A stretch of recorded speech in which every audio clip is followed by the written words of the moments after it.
Siapa yang cita-citanya menjadi PNS? Sayang sekali sepertinya semakin sulit dicapai karena pemerintah berniat mengurangi jumlah PNS setiap tahunnya sesuai arahan Presiden Joko Widodo di 2019.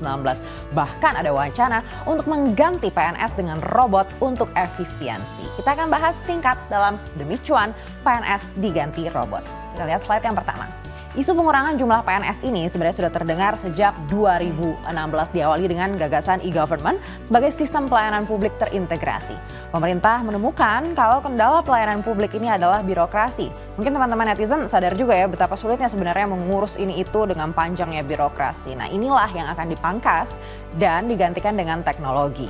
Menteri Pendayagunaan Aparatur Negara dan Reformasi Birokrasi Cahyokumolo menyebut masih melakukan komunikasi dan menghimpun kebutuhan kementerian lembaga. Namun sudah sangat kuat nih sinyal yang mengatakan kalau di 2022 ini pemerintah berencana kembali tidak melakukan rekrutmen aparatur sipil negara dan pegawai negeri sipil.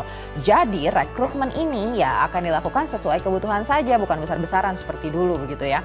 Yang justru akan diperbanyak adalah PPPK atau pegawai pemerintah dengan perjanjian kerja. Memang kalau secara global juga di World Economic Forum pernah disebutkan kalau di 2025 ini pekerjaan 85 juta orang akan digantikan oleh AI atau Artificial Intelligence.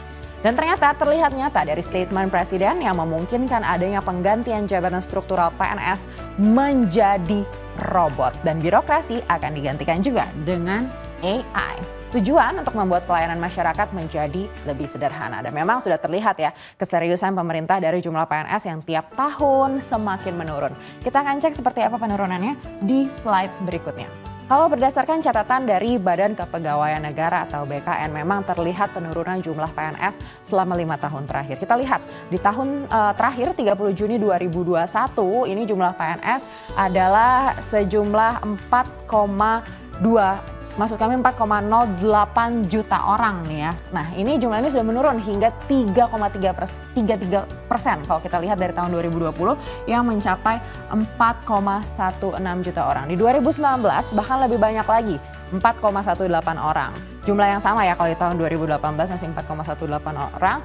Lalu di 2017 ini juga signifikan 4,28 juta orang. Jadi terlihat memang dengan adanya komitmen e-government di 2016 maka di tahun itu juga rekrutmen PNS ini mulai dikurangi. Baik itu di pusat maupun di daerah.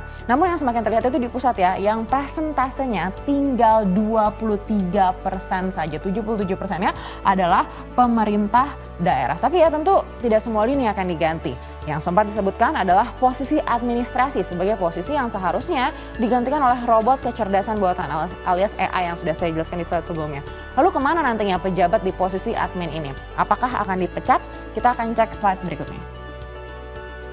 Sejak akhir 2021 kemarin, Menteri Cahyokumolo sudah mengatakan kalau pemerintah akan mulai melakukan penataan pada sekitar 1,6 juta PNS yang akan dirumahkan, yaitu mereka yang menjabat sebagai tenaga pelaksana atau administrasi. Penataannya seperti apa nih? Jadi pemerintah juga tidak mungkin mempensiunkan 1,6 juta orang itu karena artinya kalau dipensiunkan, pemerintah harus memberikan pesangon juga dan ini dinilai juga akan memberatkan APBN. Tapi petugas administrasi ini akan dialihkan menjadi guru. Nah, apakah ini nantinya akan ada pendidikan tambahan untuk menjadi guru atau seperti apa? Nanti teknisnya belum ada pembicaraan sejauh itu. Namun jelas pegawai administrasi ini harus ditingkatkan profesionalitasnya. Jika tidak bisa ditingkatkan, maka akan dirumahkan sampai pensiun. Sementara yang perlu datang ke kantor hanyalah pejabat eselon 1 dan juga eselon 2. Nah, eselon 1 dan eselon 2 ini akan menjadi leader untuk menggerakkan dan juga mengorganisir supaya proses perizinan menjadi lebih cepat. Nah, kalau kemarin dilihat di seleksi CPNS 2021, pemerintah fokus hanya pada jabatan-jabatan teknis saja. Karena ya harus diakui dengan pengurangan PNS, ini akan menghemat APBN. Namun seberapa besar sih penghematannya atau efisiensinya ini kita akan cek slide berikutnya. Nah, sebelumnya kita akan lihat dulu nih porsi beban gaji dan tunjangan PNS yang ternyata di dalam APBN ini sangat tinggi, bahkan mencapai 15%.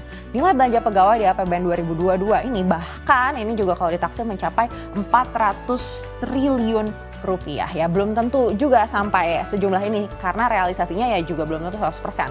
Kalau kita lihat di 2021 ini realisasi belanja pegawai hingga akhir tahun itu mencapai 92,7% dari pagu APBN. Nah, ini pun sudah meningkat 1,4% kalau dibandingkan dengan tahun 2020.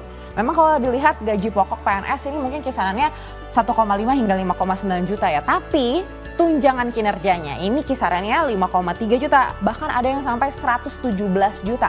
Jadi ya kalau dijumlah take home pay-nya ya nilainya jelas beda begitu ya. Nah, jangankan kebutuhan setelah menjadi PNS, dari awal sistem perekrutan CPNS saja, ini dananya juga sudah besar. Kalau kita berkaca pada dana yang dibutuhkan ketika dilakukan tes CPNS di tahun 2019, itu yang dikeruk dari APBN mencapai 370 miliar rupiah. Jadi ya kalau tidak ada perekrutan, dana tersebut tidak perlu dikeluarkan pemerintah. Jadi memang dengan membatasi jumlah PNS, anggaran bisa dikurangi dan juga dialihkan ke hal lain, misalkan pembangunan begitu ya. Namun di sisi lain, pemerintah juga diharapkan bisa menumbuhkan lapangan kerja di bagian lain agar nanti nih adik-adik kita atau mungkin Anda juga yang baru lulus kuliah ini juga bisa terserap dan tidak berakhir menjadi pengangguran, terutama di Indonesia kan dikenal akan mendapatkan bonus demografik katanya jika tidak dibarengi dengan lapangan kerja yang juga cukup. Wah, kasihan juga ya adik-adik kita atau anak-anak kita atau justru kita sendiri yang mungkin baru lulus kuliah bingung nanti mau kerja apa. Masa semuanya harus jadi content creator?